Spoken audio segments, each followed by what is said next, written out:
രാഹുൽ ഗാന്ധി നയിക്കുന്ന വോട്ടർ അധികാർ യാത്ര ഇന്ന് മൂന്നാം ദിവസമാണ്. വസീർഗഞ്ചിൽ നിന്ന് ആരംഭിക്കുന്ന യാത്ര ബാർബിഗയിൽ പൊതുസമ്മേളനത്തോടെ അവസാനിക്കും. നിൽക്കുന്നത് ബീഹാറിലെ ഗയ എന്ന് പറയുന്ന സ്ഥലത്താണ്. ഇന്നലെ രാത്രി ഇവിടെയാണ് ഈ പൊതുപരിപാടിയോടുകൂടി രണ്ടാം ദിനത്തിലെ യാത്ര അവസാനിച്ചത്.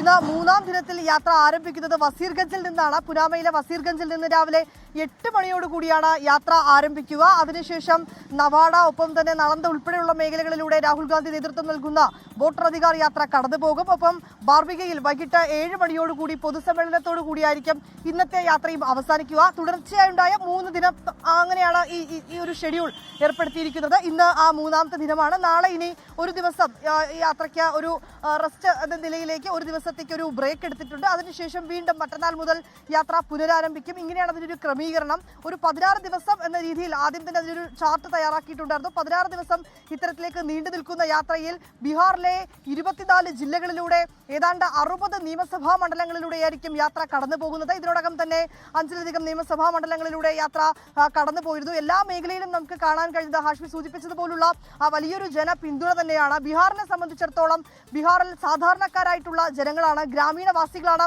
കൂടുതൽ മേഖലകളിലും. ഇന്നലെ നമ്മൾ പല ഗ്രാമങ്ങളിലൊക്കെ പോയപ്പോൾ നമുക്ക് കാണാൻ കഴിയുന്നത് അവിടെ വൈദ്യുതി ഇല്ല, അവർക്ക് വലിയ ബുദ്ധിമുട്ടുണ്ട്. അങ്ങനെ ഏതാണ്ട് ഒരു അടിസ്ഥാന സൗകര്യങ്ങൾ പോലും ഇനിയും എത്തിപ്പെടാത്ത മേഖലകളാണ് ഈ ബീഹാറിലെ ഉൾഗ്രാമങ്ങളിലേക്കൊക്കെ വരുമ്പോൾ നമുക്ക് കാണാൻ കഴിയുന്നത്. അതുകൊണ്ട് തന്നെ അവർ ഏറ്റവും പ്രധാനമായും ആവശ്യപ്പെടുന്നത് അവിടെയുള്ള ആളുകൾക്ക്, ഭൂരിഭാഗം ആളുകൾക്കും ഈ ഗ്രാമീണവാസികൾക്കൊക്കെ ഈ വിദ്യാഭ്യാസപരമായൊക്കെ കുറച്ചുകൂടി അവർക്ക് ഒരു അവബോധം ഉണ്ടാക്കേണ്ടതായിട്ടുണ്ട്. ആ മേഖലകളിൽ എന്താണ് ഈ വോട്ടർ പട്ടിക പരിഷ്കരണം, എങ്ങനെയാണ് ആ രേഖകൾ നമ്മൾ സബ്മിറ്റ് ചെയ്യേണ്ടത്, അത് ഏതൊക്കെ രേഖകളാണ് വേണ്ടത്, ഇങ്ങനെ തെരഞ്ഞെടുപ്പ് കമ്മീഷൻ നിർദ്ദേശിക്കുന്ന കാര്യങ്ങളൊക്കെ അവിടെയുള്ള സാധാരണക്കാർക്ക് ബോധ്യപ്പെടുത്തി കൊടുക്കേണ്ടതായിട്ടുണ്ട്. അതുകൊണ്ട് തന്നെ ഈ വോട്ടർ പട്ടിക പരിഷ്കരണവുമായി ബന്ധപ്പെട്ട് ആവശ്യപ്പെടുന്ന രേഖകളൊക്കെ ഹാജരാക്കാൻ ഞങ്ങൾക്ക് കൂടുതൽ സമയം വേണമെന്നൊക്കെ ആ ഗ്രാമീണവാസികൾ നമ്മളോടൊക്കെ സംസാരിച്ചിട്ടുണ്ടായിരുന്നു. മറുവശത്ത് യാത്ര പുരോഗമിക്കുകയാണ്. ഈ യാത്രയ്ക്ക് വലിയ പിന്തുണ നൽകുന്നതും ഈ ഗ്രാമീണവാസികൾ തന്നെയാണ്. നമുക്ക് കാണാൻ കഴിയുന്നത് നല്ല വെയിലുണ്ട്.